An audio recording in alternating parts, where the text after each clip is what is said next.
The moment my mom's name lit up on my phone, I should have sensed trouble. She never called without a reason.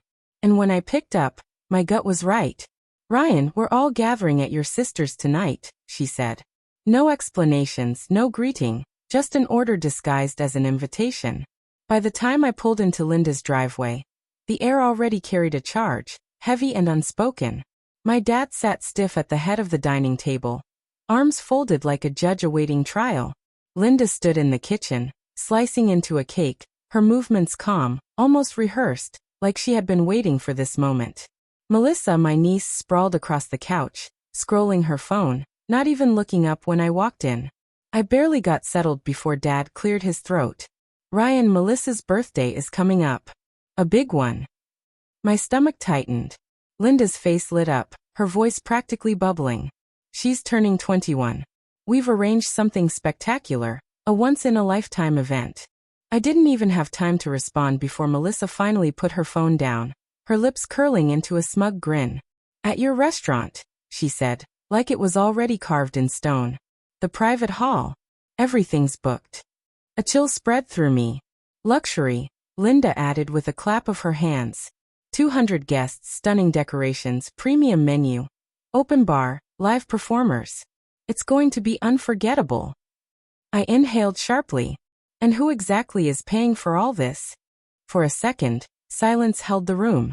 Then my mother set her wineglass down with a sharp clink. "Ryan, she only turns 21 once.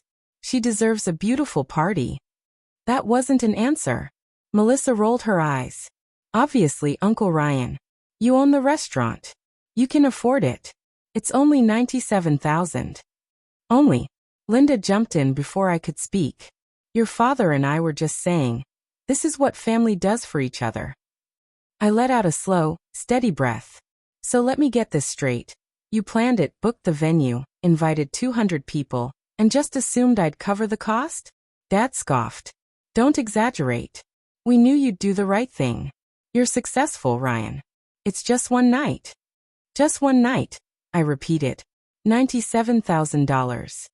I scanned their faces, waiting for even one of them to acknowledge how absurd this was. But no one did. They just looked at me like I wasn't their son, brother, or uncle, just a bank account with legs. Melissa smirked. "You don't want to be the cheap uncle, do you?" Her words burned through me. "You should have asked me first," I said firmly. Linda dismissed me with a wave.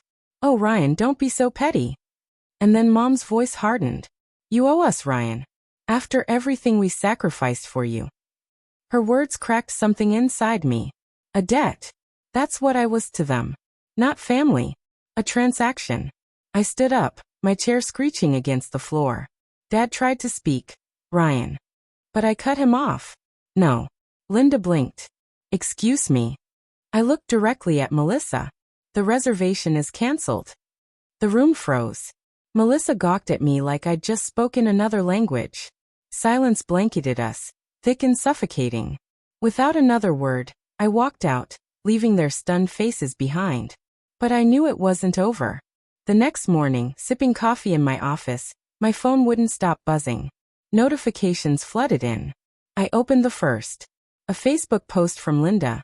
A picture of Melissa, arms crossed, smirking. Caption: "Imagine having a rich uncle who still thinks like a poor man." I scrolled, jaw tightening.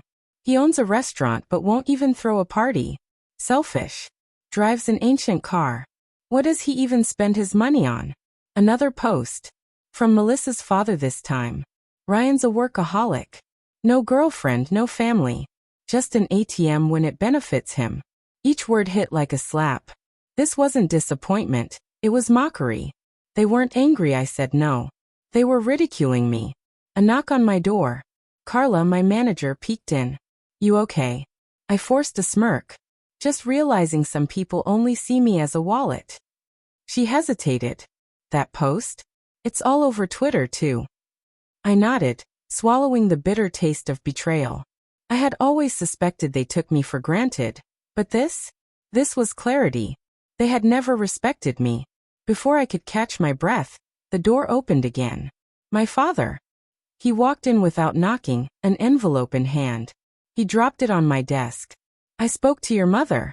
She agrees this is the right thing to do. I opened it. A printed budget. $97,000. My name already written under confirmed payment. A laugh escaped me, dry, humorless. You can't be serious. He sat across from me, arms crossed. Melissa's birthday is important. The family can't be let down. Her parents can't afford it. That's not my problem. He leaned in. Ryan, you wouldn't be where you are without us. Remember when you were sick as a child? Who sat with you at the hospital? Who sacrificed? There it was, the guilt they always weaponized. I shoved the envelope back toward him. I'm not paying. His jaw tightened. Think carefully. Family doesn't abandon each other. Then why does it feel like I'm nothing more than your ATM? I shot back. His silence told me everything. With a sigh heavy with disappointment, he stood. You'll regret this, Ryan. But deep down I knew I wouldn't. That night, sleep never came. His words echoed in my head. Whose sacrifice were you? And then a memory surfaced. I was 7, small and weak, lying in a hospital bed with tubes hooked into my arm. My mother sat beside me, stroking my hair. Her voice was soft, but her words cut deep.